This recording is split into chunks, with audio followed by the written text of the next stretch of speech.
I was late. All Shit. right. Your prep stroke was too high.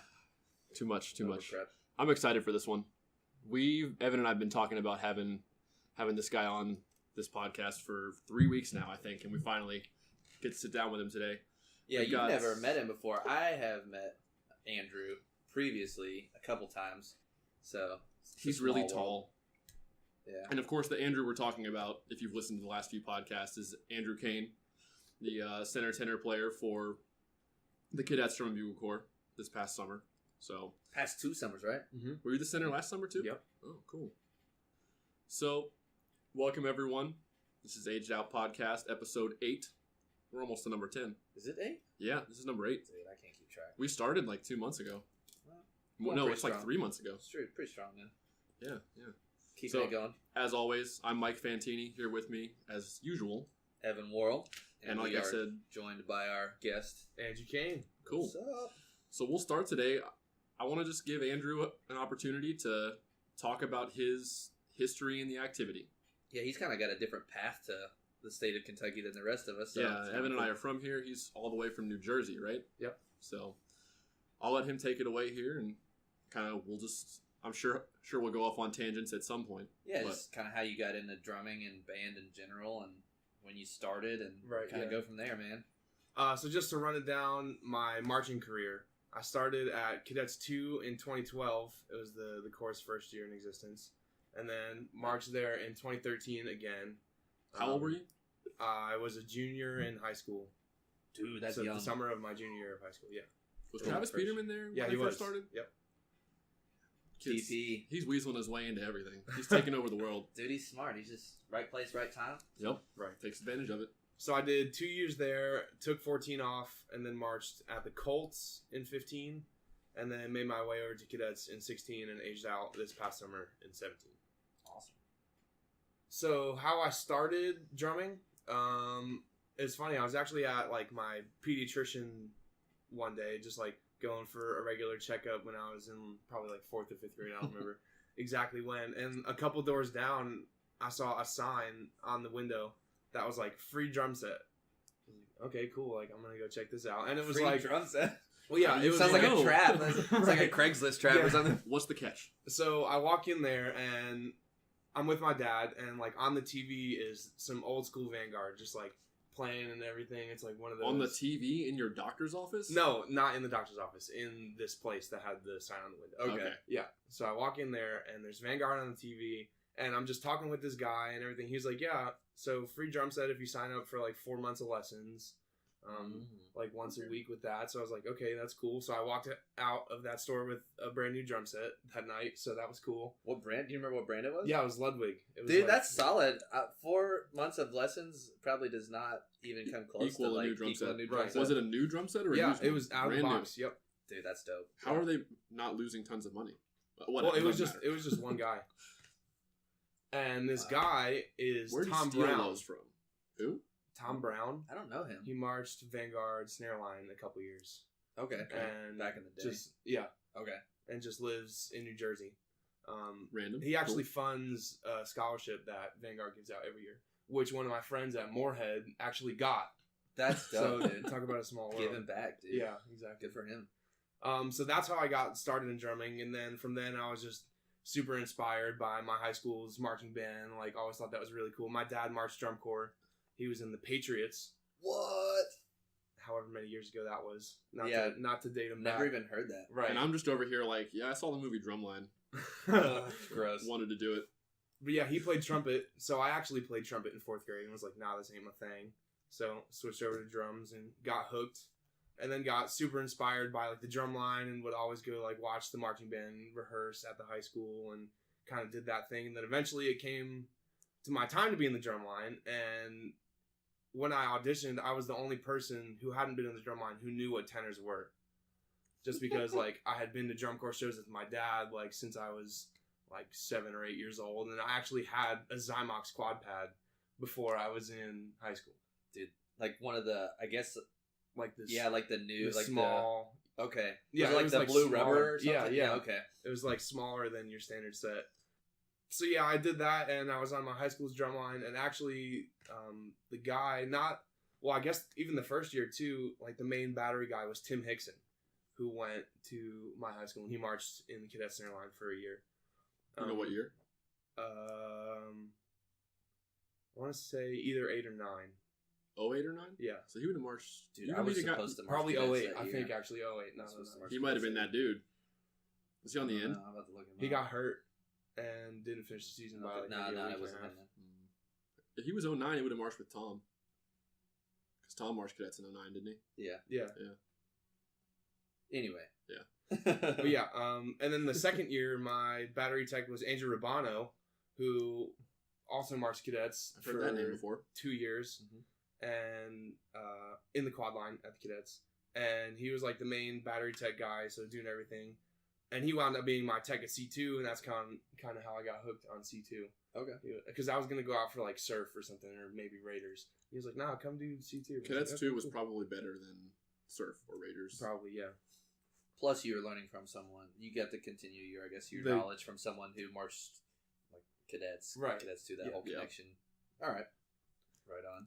So then worked my way through high school, did Cadets 2 in high school, which was kind of weird. I had to miss a couple days of band camp because I was doing a show on the weekends. Yeah. I think that's an exception they're willing to make. Right. You're marching drum corps, you're fine. I was actually kind of nervous for it, though, because both of the band directors were, like, super strict. And I went to one of the band directors. She was like, I don't know, talk to the other one. Like, I don't want to hear about this. And the other guy was like, oh, yeah, this is cool. Like, we'll see you when you get there.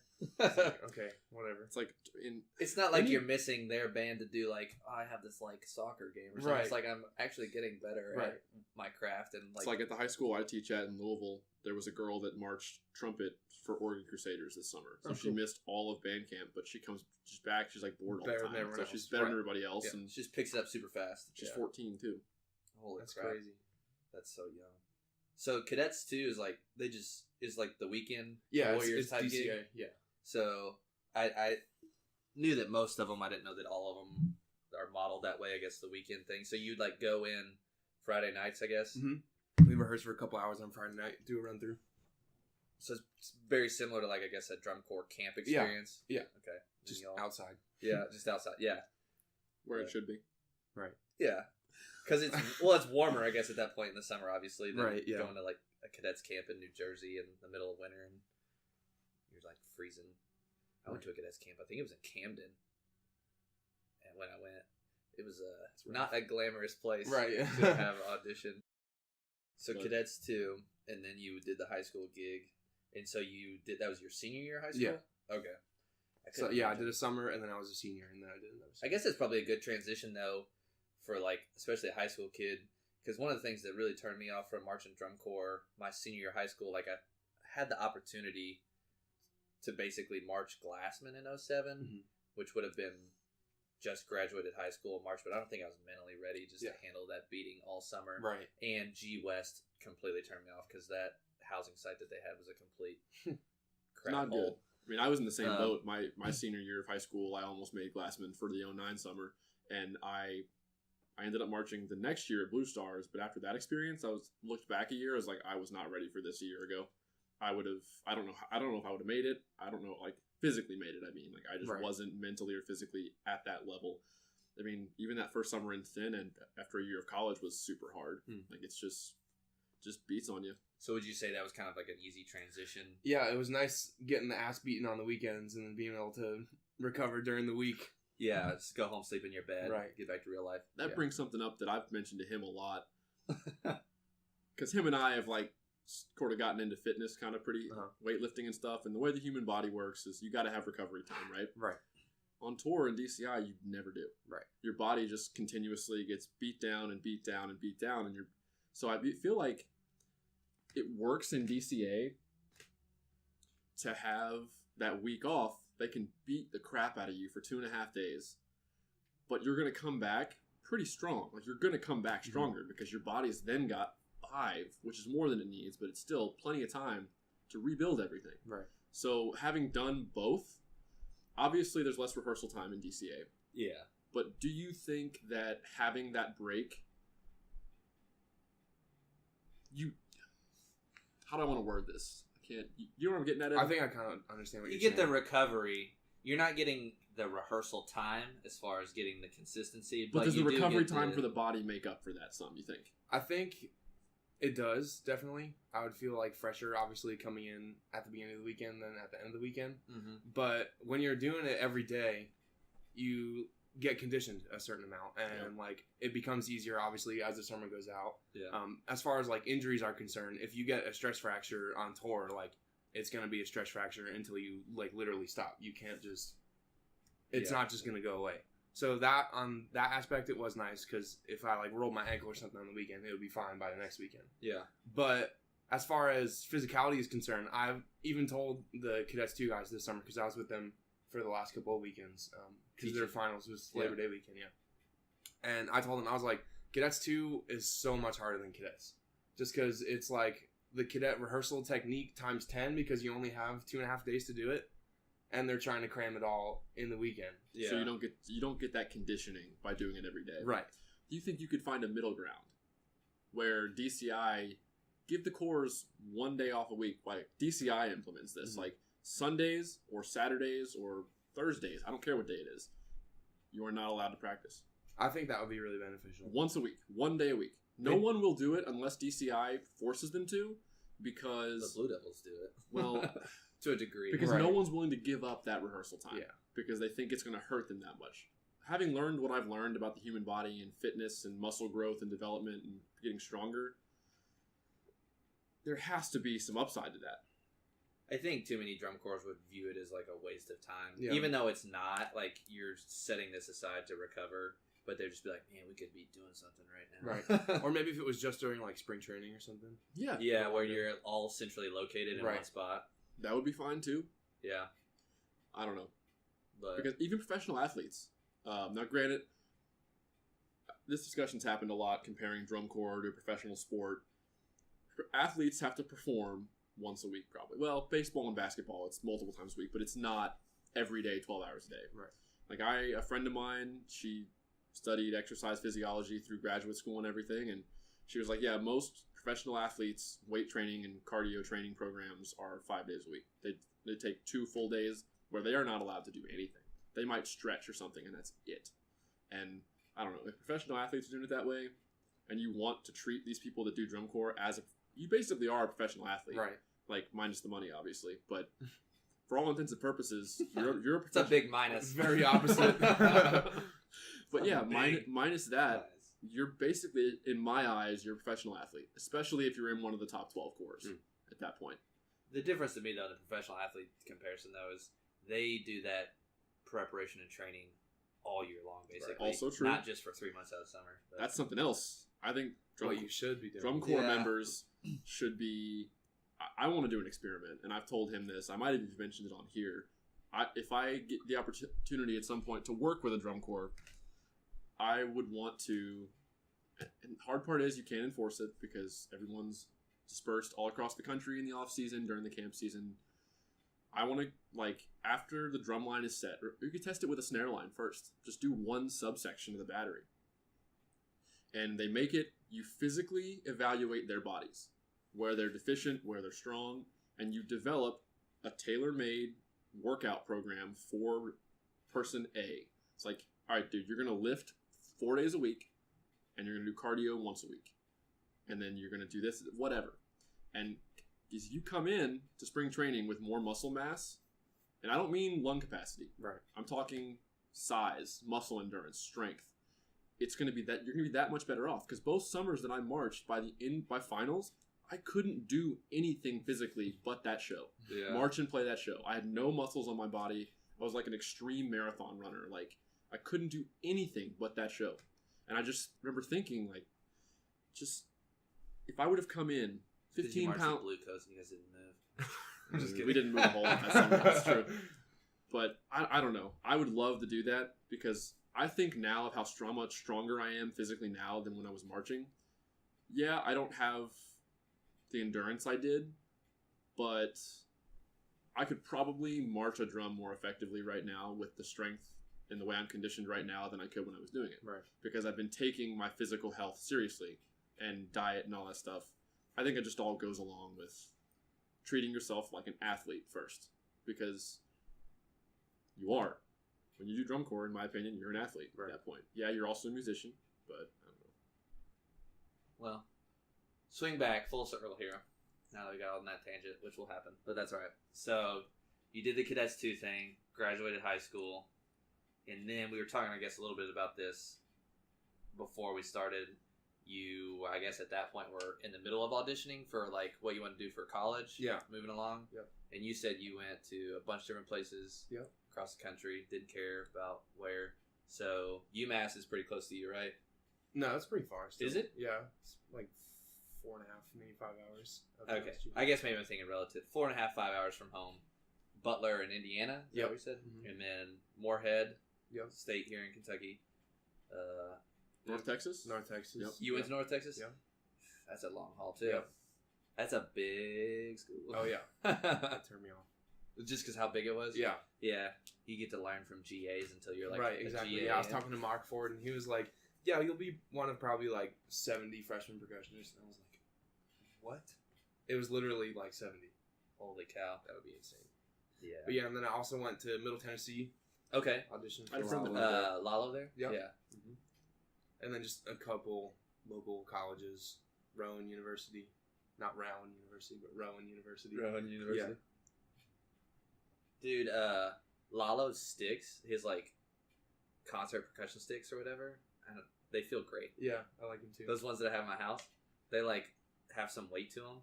It's not like just flimsy snare sticks. Like, dude, these feel great. They're good for private lessons for young students with small hands still, because they have a little beef to them, so you can actually like play a marching technique with them, and there's some weight in your hand still, but it's not like a full like tomahawk stick and a 9-year-old. The Ostendor stick, bro. Has anyone? I guess Dartmouth probably uses those. Probably. We used them this summer for a hot minute. Did you? Just the quads, yeah. Nice. Did you break a lot of them? Yeah. I bet. Bang! Rim shots gone.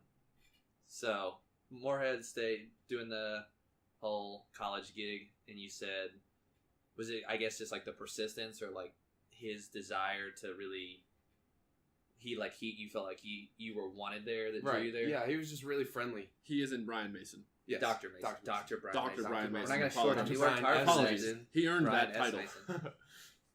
But yeah, in the like audition semester, he called me maybe like once a week after I had auditioned. It was just checking up, like wasn't necessarily pushing Moorhead, but just wanted to know like what I was thinking, asking how things were going. Right. Stuff. That's and cool. I didn't really, obviously in North Texas, I didn't receive anything like that. But any of the other schools I got, I never really felt that connection with the professor that I auditioned for. That's cool. And it was really nice. And the Moorhead studio is obviously a lot smaller than North Texas, so you know you're going to get that time like with him, like the people that are like the department chair, the guy with the doctorate degree. So that goes a long way. For sure. Shout out to Moorhead. What up? Go Eagles. Go Eagles. Yeah. Beaker. Mascot. Oh my gosh. That's hilarious. You know, you would never think that a school like Moorhead out in the middle of Eastern Kentucky, there's been a lot of really good percussionists come out of there. Not even just in the DCI arena. I mean, in that arena, you had like JJ Pipitone. Yeah. A lot of people don't know. He went to Moorhead State in Kentucky. Who else is there? There's Eric Ward, if you know who he is, worked with the Cadets for a long time. He teaches at Troy University now. Yeah, he's in Alabama now, but he he was at Moorhead for a long time. All those dudes. You were mentioning Pat Petrillo. Yep. Forgot about him. He's like a touring famous drum set player. Like he's.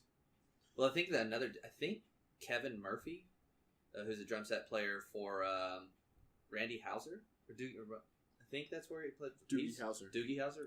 I don't know, but he went there for a short hot minute. I don't know. There's a lot of hidden gems from people. For sure. So you took lessons with Pat Petrillo? Yep. How old were you when you started that? I think I was either my late sophomore year or like early junior year, but he came. I had never even heard of him, never seen him before.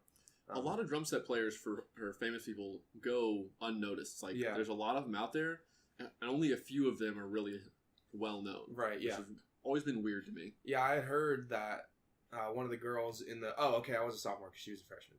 One of the girls in the Guard's dad, who was Pat, and his daughter Karina, marched on Bridgman snare line and was like at rehearsal sometime, like trying to do some input stuff, just seeing what was up. And then he actually came and did like a masterclass, like clinic something like that. It was more performance oriented, That's cool. just for all the drummers there. And after that, I was like, I need to take lessons from you because he was a monster and still is a monster.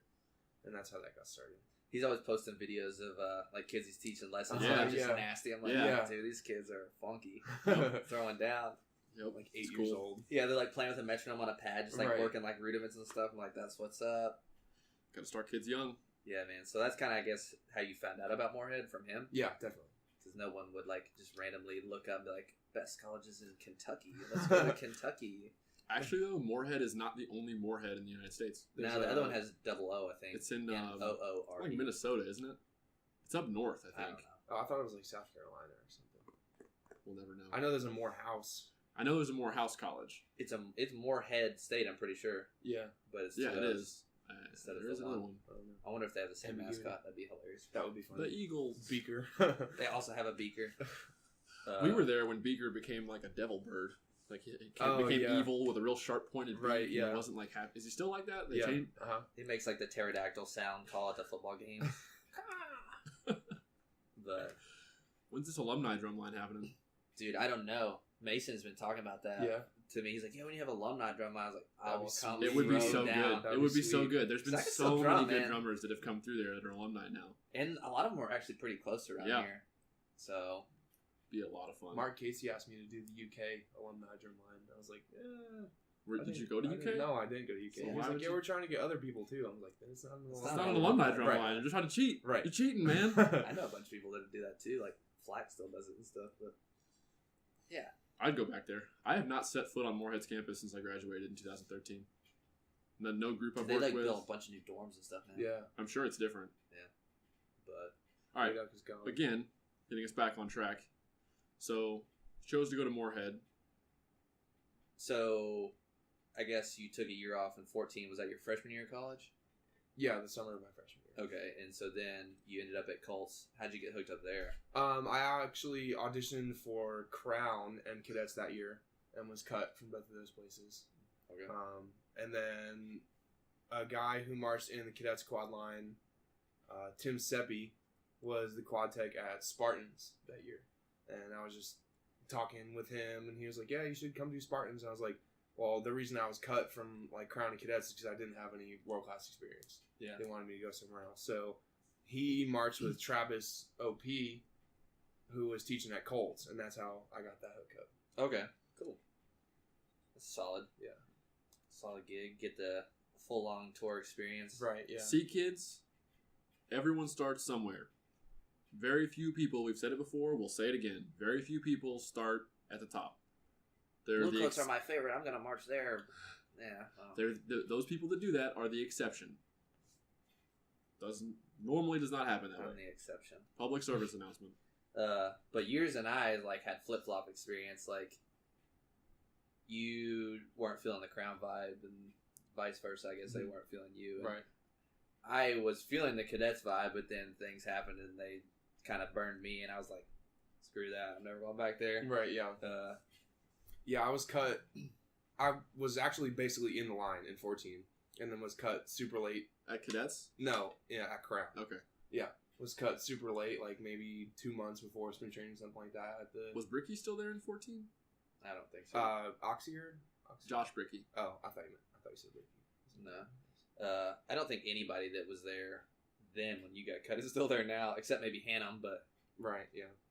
Yeah. But yeah, so I got an email the Monday after camp that said I didn't have a spot anymore. the Monday after, Yeah. They didn't even And tell it you was at what camp. month was that? like February or March. They didn't even tell you at the camp. Yeah, They were and they didn't even like call me. It was an email That's pretty from the shady. snare tech. not So even the was quad Was it tech. Zach? No, it wasn't even the. No, it was Sharif. Oh, really? Yeah. Reefer's probably like, I don't even know this kid. Right. Yeah. He's not auditioning for my instrument. Reefer was the center. Sharif, we call him Reefer. He was the center my first year at Crown. Super chill dude. So he's probably like, you guys are making me do this. Yeah. I can just picture that. Right. But that sucks. Who was the quad tech there? What's his name? Paul Winterhalter. Paulie. Come on, Paul. We marched X with Paul. Right, yeah. In 2012. Mm. I'll yell at him next time I see him. Can't even cut kids yourself. I just feel like Paul couldn't do it because he'd just be smiling. He's too nice. He'd be like, right. Sorry, He's too nice. dude. Yeah, me and him are good buds now. He I came love out Paul. a couple times with Yamaha, Okay. and we would just All talk. right, he is working for Yamaha now, Yeah. isn't he? Out in Cali. Yeah, that was kind of like the opposite of my cadet, or like your Crown experience was like my cadets experience. Like I think it was January. Anyway, Tom Mox was there, and it's the only reason I have Tom's number on my phone today. But he gave me a spot. He's like, "Yeah, man, you're my 8 out of 9 guy." He loved me at that time. Like they had the cadets past years audition material in the books, and so I chose to learn the 2007 like drum feature. I just went in there I with like that drum individual feature. and rocked it. Just threw it down. He was like, awesome. And he gave me a contract that weekend. You have a spot. You're in. Great. Awesome. Then the next weekend, Tom wasn't there because him and Colin were still in there together, and Colin cut me for a UMass kid, even though I'd already signed a contract and turned it in. So I was just like, Didn't you already bring money that weekend too? yeah, I'd already made a deposit. Yeah, I'd already paid all my tour fees for. Oh my my gosh. God. Brutal.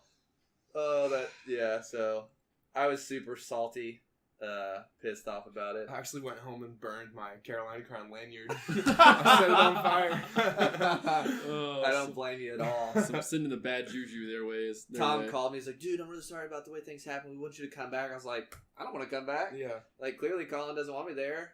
He's going to be there. I don't want to be around that. Colin was around So- more that summer than Tom was, I think. That vibe was like Yeah, Tom's completely awesome. shot. And Crown ended up beating cadets that year and stuff. And like they kind of had that whole cadets-ish vibe now with like Zach Schlicker, who was at the time like the snare tech and Mhm. stuff. And so I was like, I'll just go to Crown.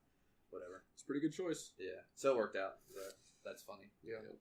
So then after Colts, you ended up going back to, I guess you decided I'm not going back to Crown. Right. So, well, yeah, I'd always wanted to be a cadet because obviously I started out at cadets. Dude, too. Northeast, yeah, Yeah. man. I wore Cadets the are beloved and sacred up there. Right, They're, yeah. they're the deal up there, Yeah. man. They're the I deal. wore the maroon and gold with the stripe. I was the last person to wear the stripe down the pants. Oh, 'Cause they don't do that anymore. Classic look. Awesome. So, and Rabano, my quad tech, was a cadet too. In high school. Cool. So he kind of turned me on to that. But yeah, I went back to cadets, and that was fun. So how did you get the center gig your first year? Just It was a rookie line, all rookies? and I was like the only decent person at the first camp. So they gave me a contract at the first camp.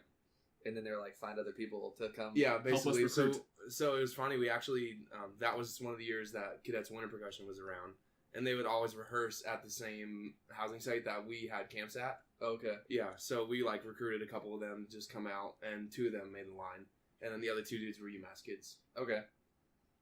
Travis is probably like, Travis Peterman's like, don't steal my kids away. I want them to go to Crown. Right? Yeah. Well, That's now funny.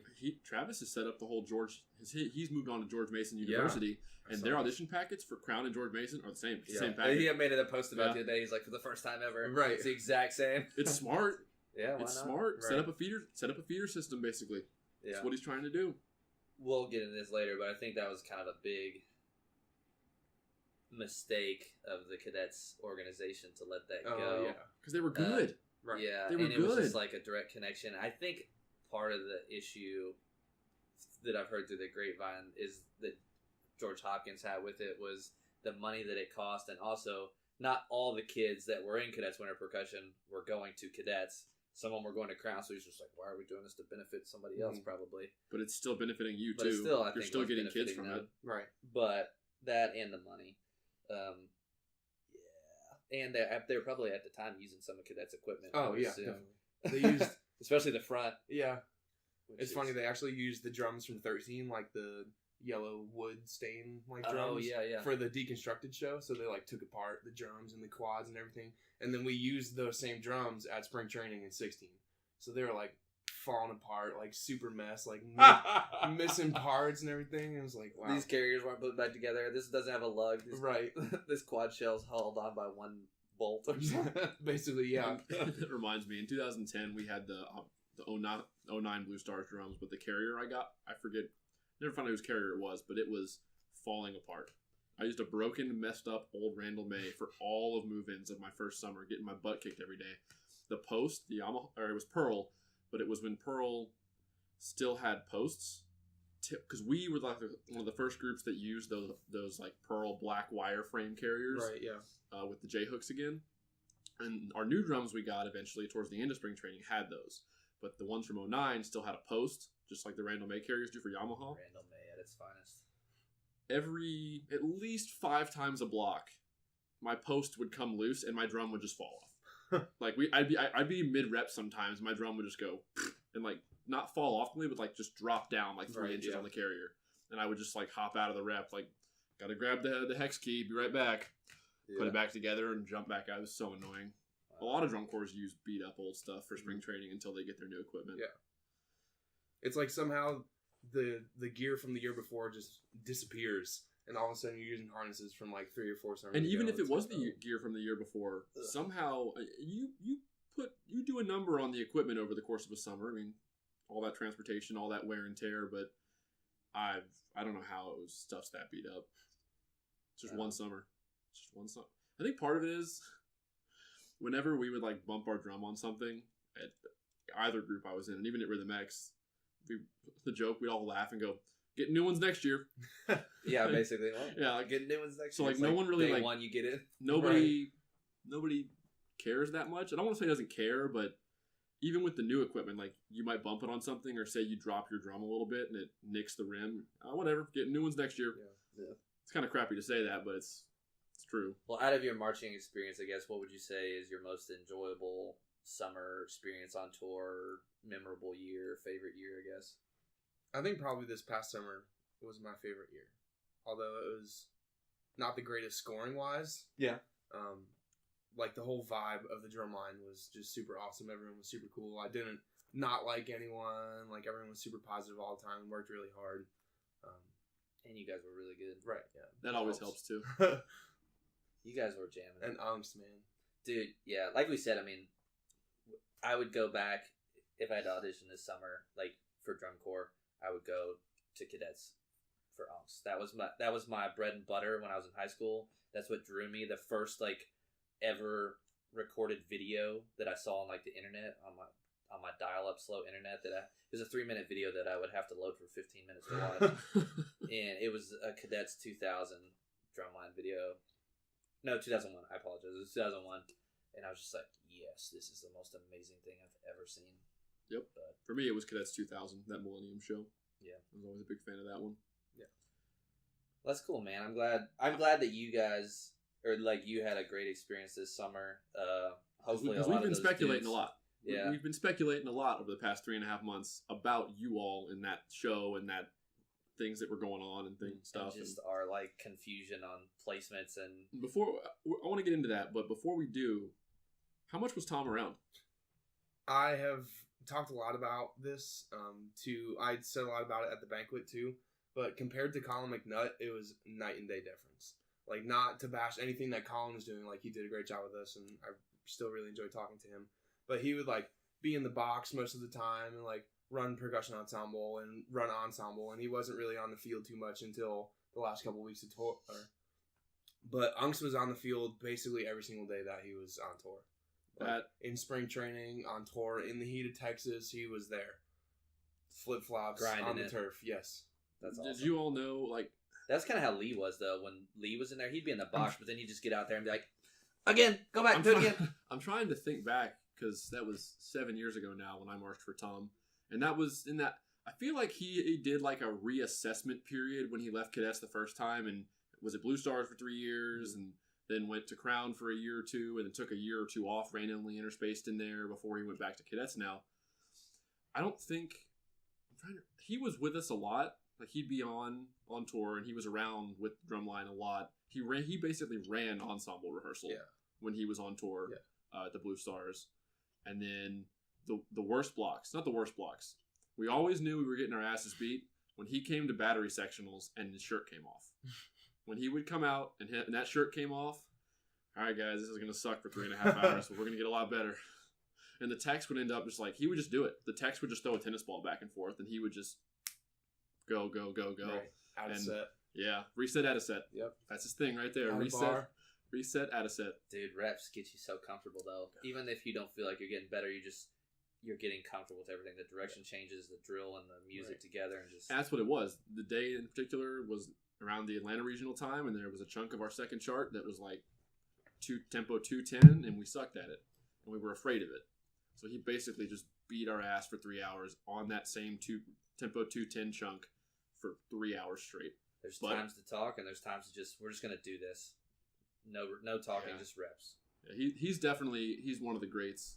I don't know if we'll ever get this to happen, more so because of distance, but I would love to sit down with him, because eventually that's what we want to do with this. If we can get this to get big enough and get enough attention, I want to sit down. Brian Mason would probably sit down with us now. You want to talk to Dr. Mason? Dr. Mason would probably sit down with us now. I still talk to Tom Rarick a little bit from the Bluecoats. He actually told me he liked what we're doing. So what's up, Tom? we want to have you on sometime. That'd be cool. We'll catch you. I'm sure he's judging a WGI show somewhere up in Ohio at some point.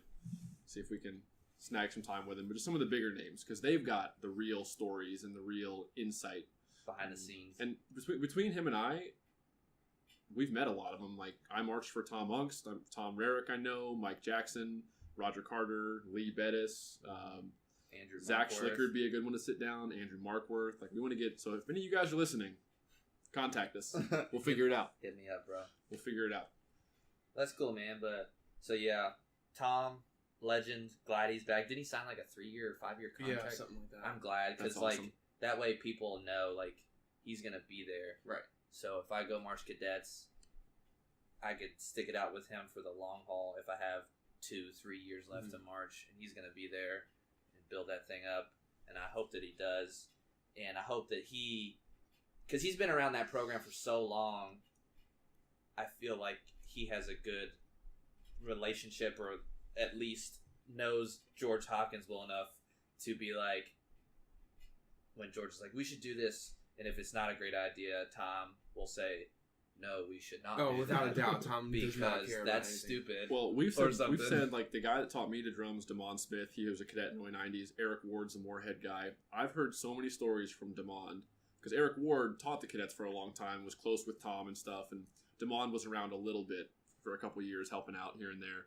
But they've got stories. Like, Tom and George used to butt heads, like battle royale style. Still do. They still kind of do, like, definitely. But the members probably don't see half of it, Right. Because like Damon and Eric were in the staff meetings. Yeah. They were in all that stuff, and apparently those guys used to just like almost throw down on the regular about how to do things, and obviously a love-hate relationship. But Well, George he likes to try to push the activity, and I respect that. Some of his shows have been great successes. I mean, obviously, like that Zone show was a change, and it was something fresh and new. it was a great show. Highly successful, worked out great. And then there's other years where you have a swing and a miss, and it's just like, what were you thinking? But I guess that comes with Better luck next year. trying to do something creative and subjective in art form.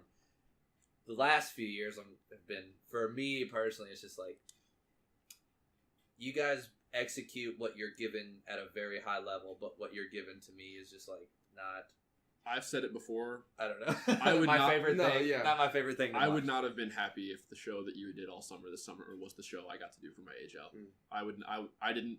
I thought, again, you all executed as a core. The core marched really well. The battery was great. The horn line played really well. The guard was good. Like, from a technical standpoint, you guys were great. But that show, I think, just held you all back so much. This would be a good segue into this summer specifically. And we're not asking you to throw anybody under the bus. What did you think of the show this summer? I actually really liked it. Okay. I think because a lot of what people perceived the show as was like super religious. We want you to basically think you're in church right now, which, I mean, is exactly what the show was. Basically. It's based on Bernstein's Mass, right? Yeah, which is exactly what that was. But the funny thing about that, which some people don't know, is Bernstein was an atheist. So he was not religious in any sort of the sense at all. And neither is Hop. He's also an atheist. Okay. So it wasn't like we were trying to push a certain religion or anything like that. We were just trying to... Yeah. We were just trying to...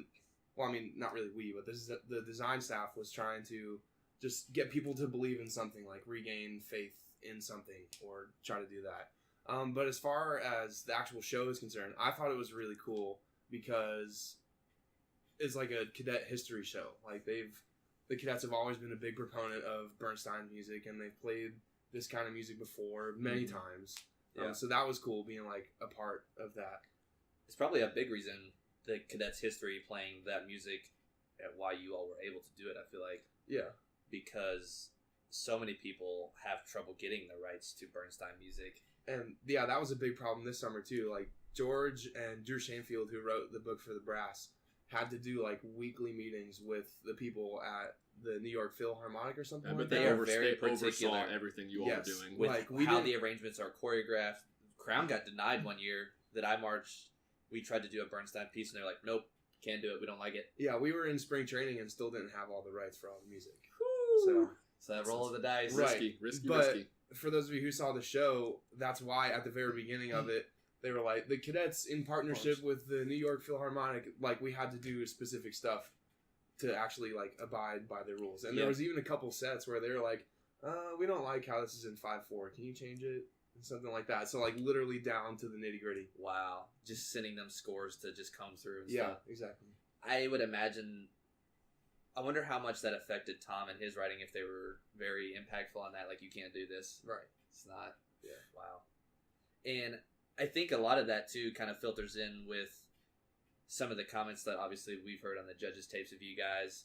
Them saying, especially for, like, the front ensemble, like, what you guys are doing is obviously meeting the appropriateness of the piece, but it is limiting what you're able to show us. You may be able to do more, but the arrangement kind of has a cap based on what you're able to do. And maybe even in other sections too, like the brass, even like from a brass judging, like, hey, I feel like you guys could probably execute things that are more challenging, but maybe the content is being limited. Right. Which is cool in a way, but also it's just like kind of sucks. Man. Yeah, I think the whole corps was affected by that. Mainly because the choir, the added element that no other groups use, the 8 open mics on the front of the side field, which was a challenge in itself. Like, we struggled with technical difficulties the whole summer, basically. Yeah. But wherever there was, like, a choir moment, which is cool, like, it's innovative and designed really well, it's not a horn line or a percussion feature moment, which all the groups are doing those kind of things in that kind of space. Yeah. So, like, the very first couple of edits of our first opener, not like the first like intro piece, but the Agnus Dei piece, there was like 3 different drum features just interspersed in that were eventually taken out for like a little choir feature here and there. And that's it was like this piece like started off with this huge, there was like a snare duet and then a tenor duet and then like a bass line thing and then a full battery thing and then it went in and that was just all axed. That heartbreak. That reminds me of the old Tim Fairbanks quote. If you have don't ever have a favorite part of the show because it'll get cut. Yeah. Yep. Oh man. But yeah, I worked on that quad break for so long, and then we got the spring training, and they're like, "Yep, that's not happening anymore." I was like, "Damn it, it was so hard." Yeah, right. So, did you all have access to the tapes and stuff after shows? Like, where did the corps finish at finals overall? The corps. The percussion was 8th. 7th. What were you all getting from judges? What did the tapes sound like? Why were they, to be as technically good as you guys were, why were you getting dogged so much? What was the feedback they were giving you guys? Well, I didn't really listen to all of the tapes, just mostly the percussion, obviously. You don't say. Yeah, as a percussionist. But a lot of the times what the judges were saying were based off of the little inconsistencies, because they would always say, like, we're doing so many things great, like, this sounds really good, this is really blended, and then that one thing that sticks out. Like, it's almost more obvious to hear something that's clean and then dirty sometimes than it is dirty all the times, if that makes sense. Oh, yeah, I mean, that I agree with that, because once you get to that point to where it's, like, truly, truly balanced, the tiniest thing just pops out like crazy versus something that is... If it's, like, a little thick the whole time, it's harder to notice. Yeah, and the exposure with, like, the tuning and stuff. Yeah. Like, you guys were very exposed in all sections. The tenors were up higher than some others. Like, if some of the quads are tuned lower, it's going to hide stuff. Some of the snare lines that we saw were super wet. You guys were crystal clear from the front end, which is great. Like, when it's in there, it's just beautiful. And then, like, those little small things just pop out. Right. And you can hear them from behind the drum line even. Right. So, but to be honest with you, the judges' tapes definitely did not correlate with the scores most of the time. Well, we didn't think. We heard the finals tape. He got a hold of your all's and finals the semis tape. and the semis tape, and it was one of those times where the judge is just eating it all up, and then number on the page, 8th place. Right, and that happened like the last half of the season. We would like get off the field and be like, "Wow, that was a great run." Like obviously there's some little stuff in there, but it's a really good run, and you hear that on the tape. We got like, and even on the finals tape, I was listening to your guys' podcast. There's like 2 things on there. Yeah. And you're like, that's a finals tape. Yeah. That's like a top 3 drum percussion Right. tape right there. What are they doing? Versus other groups that scored higher than you that are just like have moments where it's just complete disaster. Right. And you're like, how? We watched the over the flow marching stream for the San Antonio regional, the first regional. You guys were you had a good run to San Antonio, didn't you? Yeah. Okay, and making sure we didn't mishear anything because that ended, and we watched everybody from like 16th place all the way to the Blue Devils, and hands down, not even close. You all were the best drum line that stepped on that field that night. Better than the Blue Devils, better than Crown, better than everybody. I mean, early season, Mike and I were like, man, they're going to be up there for drum trophy. We made our predictions. We were like top 3 or whatever. We were like, we were kind of feeling that same way too, because because there was so much more experience in the line. Like the quad line wasn't all rookies. Like we were just playing so much better. And we're like, oh, we're going to do really well. Yeah. And we did worse. We thought you all were going to dominate people. Yeah. And it's not.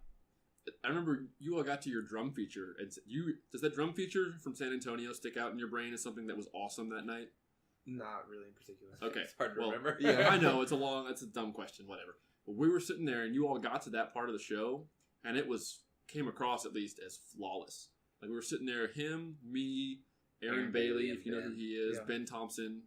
We're sitting there watching it, and I think Ben fell off his couch. Like he just stood up and was like, "Is it going to get bad at any point? Is it going to get bad?" This is a good run. Like he floored. It was phenomenal. And then we checked the recaps. We recorded the podcast with Ben that night afterwards and checked the recaps. It was like 8th place. What? I don't know, man. Was there ever anything? Again, I told you before, I'm not really a front ensemble guy. Beyond like the basic obvious stuff. Were judges saying the front was hurting your all scores? Was that a reason they were using? Because I don't know how to evaluate that effectively to know once you're at that level. Yeah, I think the front ensemble skill-wise was really good. Like each individual person could play all the notes and do all the things. The only reason it lacked really is because of like the setup of the ensemble. Like most people have 5 marimbas and 5 vibes. Well, we had 10 marimbas and 10 vibes, and each person was playing 2 of them. So they're like stacked together, and they would play it. So just environmentally, it's a lot harder to clean 10 marimbas than it is 5 marimbas. For sure, yeah, for sure. Yes. So if it's not like perfect across, like you're going to hear it, especially because it spanned like 35, 40 yards. Yeah.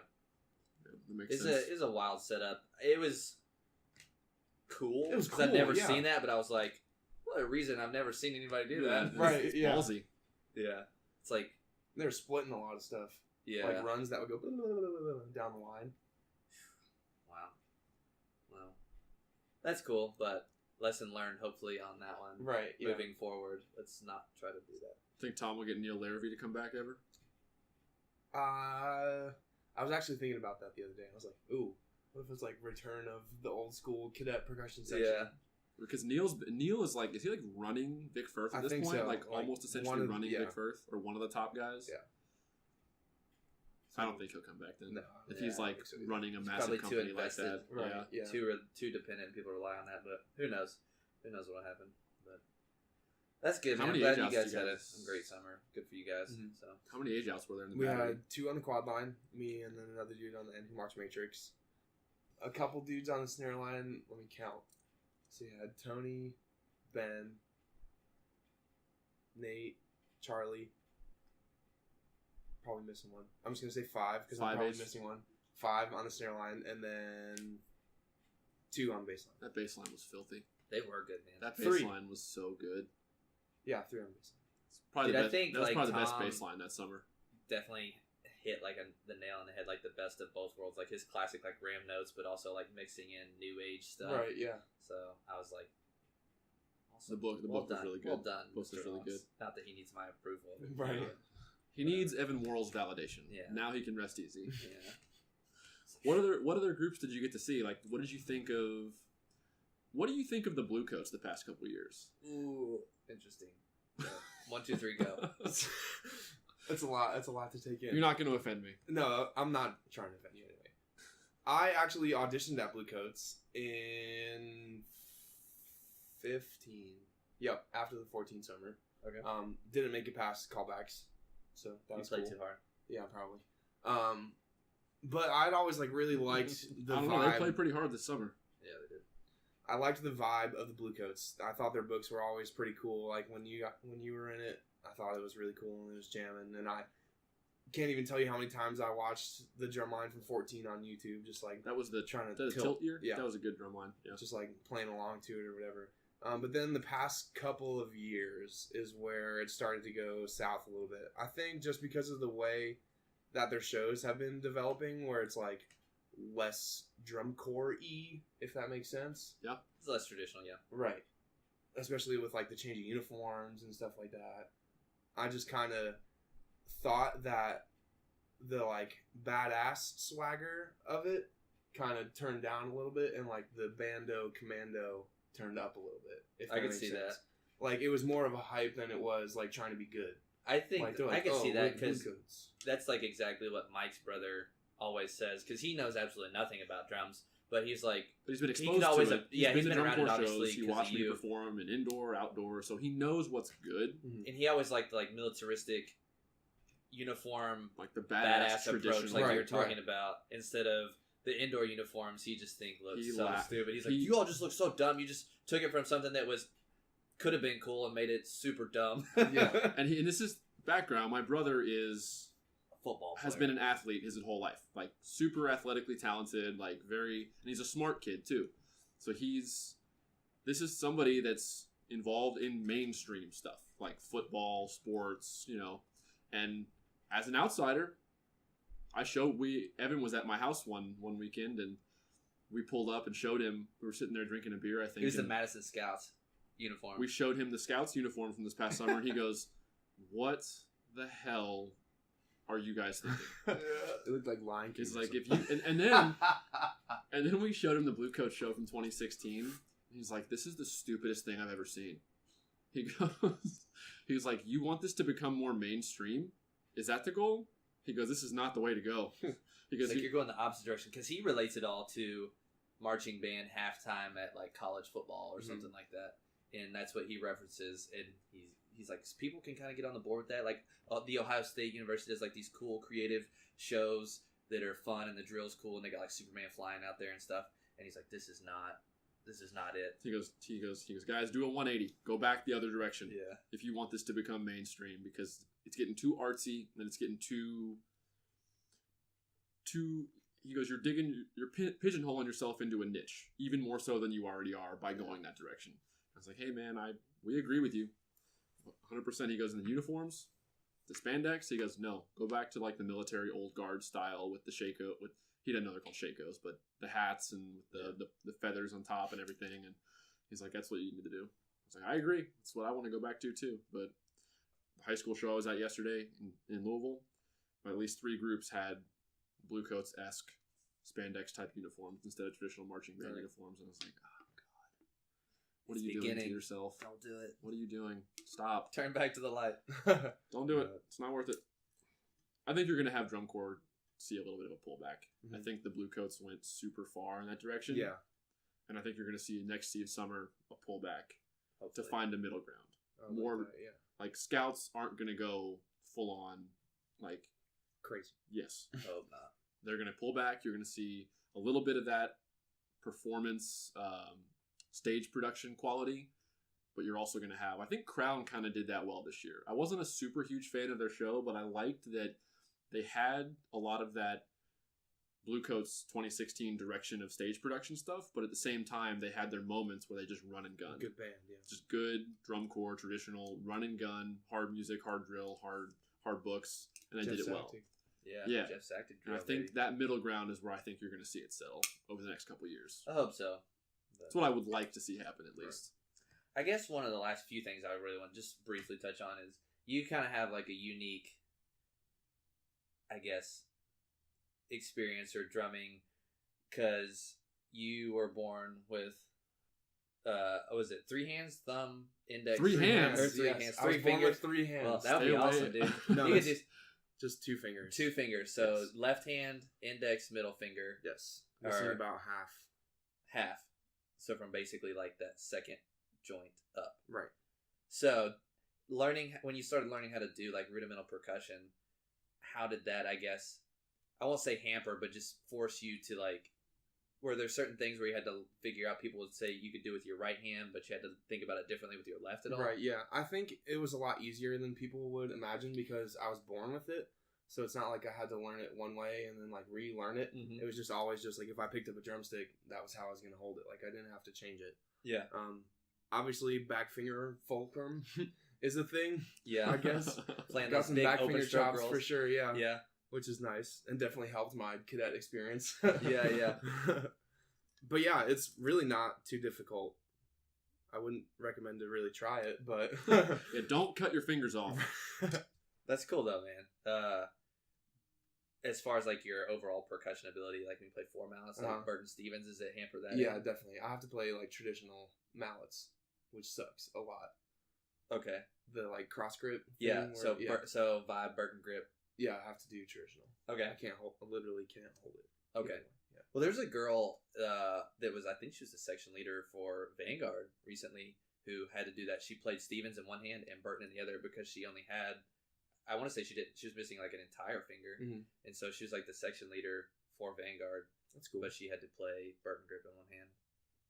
So I think it's awesome that people don't let things like that just turn them away from it. Like, I'm just going to do this, whatever. Right. I'll figure it out.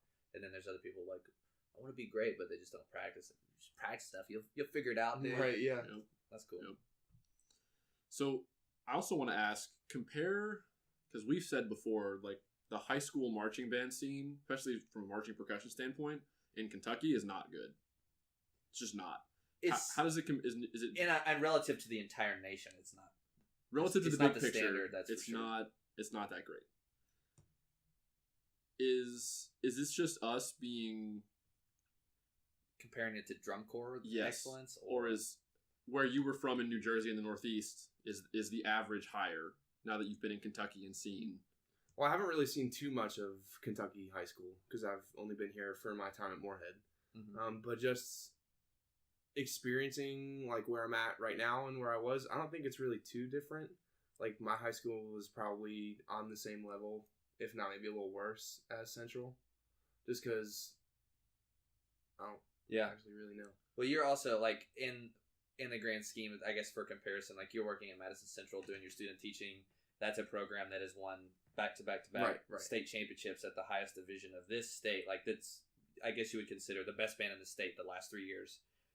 So you're saying it's about even as far as the skill level and talent, but in your state, did you guys produce and finish on that level? Yeah, we were also like 3-time state champions. Okay, cool. Like, did that scene. Good to know. I guess California is just like a different planet. Yeah. California, Texas, and Indiana are just anomalies in the marching band world. I don't think a lot of Indiana's got some good drum lines, but I don't think Indiana marching percussion's on the level that Texas and California is. No, but I'm just talking about like marching band. Okay, overall, big picture. Yeah. They have some great groups like Avon. For sure. And stuff. Center Grove there in Indiana? Yeah, they're pretty good. Did you ever march indoor? I did 1 year in high school, my senior year. Okay. Is that just because there wasn't one close enough to do, or yeah? Because I know when we were at Moorhead, guys in the studio weren't allowed to do indoor because you had to miss too much of studio related stuff. They had rehearsals on the weekends for percussion. Yeah, I think Dr. Mason changed that. Yeah, and guys can do indoor now. Yeah, he was a little more lenient with it. Yeah, that's cool. There's not really, unless you want to, like Evan and I drove up to Rhythm X. It's still a pretty good hike to get up there every weekend.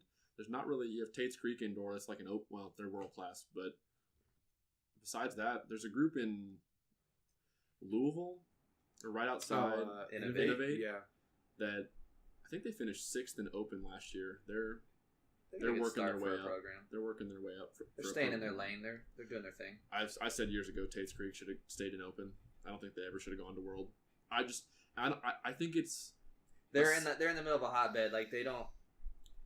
MCM is just to the south. Matrix, Rhythm X is to the north, and then to a little bit to the west is like Gateway and stuff. So it's just like So there's all these very established groups right around that just pull away. So every time they'd have members that would get good enough, they would leave right away and go to one of those groups that are like a 2 or 3 hour drive away.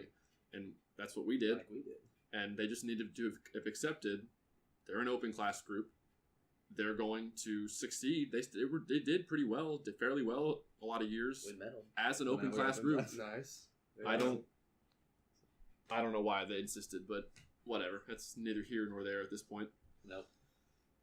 Well, I think we've covered. Do you have anything else you want to ask him? Not that I can think of off the top of my head, man. Just kind of roaming around the old bando world. What do you think? Up. What do you think of indoor? Do you think it's cool? Like, do you? I think it's cool. It's not necessarily my thing, really. We're on the same I page. guess, That's how I guess because I've only done it once. Like, I never really got too into it. Like, before college, really, I never really cared about the scores, even. Like, I wouldn't really look it up. I had never really been exposed to it, so I just That's how I was. There was no indoor in Louisville when I was in high school. There was nothing. So indoor's not as big in the Northeast, I guess. Right. Either as it is Midwest. Yeah, there was like one group from New Jersey that did like some WGI, like regional stuff. Just like Dartmouth. Yeah. Where are they? Massachusetts. Massachusetts. But yeah, Old Bridge High School. Old Bridge. Like Okay, yeah, I've heard open. Old Bridge. mm-hmm. Yeah. But yeah, I guess I was just never exposed to it. Yeah. And fell in love with the outdoor band thing. But I'm actually teaching audio theater indoor now out of Clarksville, How far Tennessee. Like 2 hours. Okay. It's not far. How'd you 2 get hours hooked up from with that? Worrell or Lexington? 2 hours from Lexington. Okay. Yeah. Okay. One of the coordinators, well, actually, a number of the staff was on staff at Colts when I was there, and made their way over to Cadets this year when we did that like visual change. Cool. So yeah, and he had just like pestered me about doing it because he knew I lived in Kentucky, and they were looking for a new quad tech. So this is a little plug there for your own indoor group. Have you all had auditions yet? nope, When are they? don't know. Don't know. Look it up on the website. It'll probably be on their website. Was it Clark Audio Theater? Clarksville. Yeah. Clarksville Audio Theater. All right. We were in Louisville. There's enough indoor brains at this point that have experience in the activity, and Jared Andrews, who we also want to sit down with at some point. He moved back to Louisville. You know, I'd love to talk to Jared, but he's he went to Moorhead, right? he did go to Moorhead. Another guy. He's been running the Blue Devils, basically the drum He's a line captain for there. like the last 10 years. And he lived went in to- Southern got- California. He's like super big and he's Yeah. tattoos. Yeah. Okay. Yeah. March quads at Cadets. Yeah, and yeah. Blue Devils. Okay. He's back in here now, and he worked with RCC for a long time too when he lived out there. And there's a couple high schools in Louisville that have Resources. the resources and the potential for a scholastic group, the talent and rehearsal space.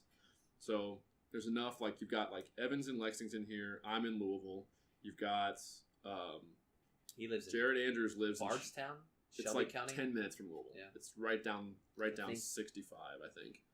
And you got Justin Fisher as a local guy in Lexington that's great. Mhm. There's enough creative, there's- talented minds around. You could put something together if people decided they wanted to. You But could put together a pretty good scholastic indoor line out of had the Louisville, time and out of Jefferson County. But magically fit the puzzle pieces together. yeah, we'll Right. see. But- We'll see.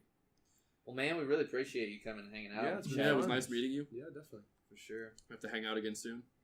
Yeah, outside of recording space. Yeah, right outside of our Then we can all impromptu. say what we really mean. No, I'm just kidding. I do a pretty good job of that on my own. Relying on but- everything. Well, thanks for listening, everybody. As always, check us out on Facebook.com/AgedOutPodcasts. Give us the like, follow, all that normal jazz. Mhm. Instagram at AgedOutPodcasts. There's no space between the words.